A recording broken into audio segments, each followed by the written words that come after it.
ஒரு போராட்டத்தை விட இந்த மாதிரியான ஆட்பாமான விஷயங்களை ஏன் ஒரு அரசியல் விமர்சகர்கள் இது ஏன் கையில் எடுக்கணும் அப்படின்னா, அதான் சொல்லுவாங்க, ஒரு ஒரு ஒரு போராட்டம் ஆர்ப்பாட்டம் மாநாடு பண்ணுறதை விட, மக்கள்கிட்ட சென்றதை விட ஒரு கலை எளிமையாக எல்லார் மத்தியிலும் எடுத்துகிட்டு போயிடும் அப்படின்ற மாதிரி சொல்லிட்டு இருக்காரு.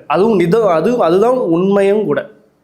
ஏன்னா ஒரு பாமரனுக்கு பத்திரிக்கை கூட படிக்க தெரியாது, இல்லை ஒரு பாமரனுக்கு ஒரு விஷயத்தை எப்படி புரிஞ்சுக்க கூட தெரியாது. ஆனால் ஒரு கலை எளிமை புரிய வச்சிடும்.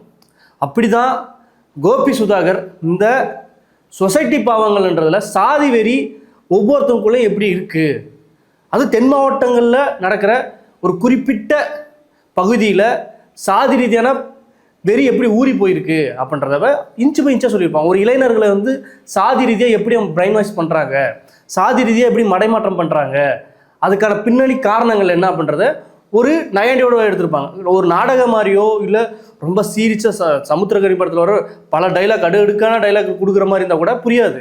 ஆனால் ஒரு நையாண்டியோட சொல்லும் போது யாராக இருந்தாலும் பார்க்கலாம், யாராக இருந்தாலும் சிரிக்கலாம். அப்படி ஒரு அழகான ஒரு மேக்கிங்காக அந்த சொசைட்டி பாவங்களில் எடுத்துகிட்டு வந்தாங்க.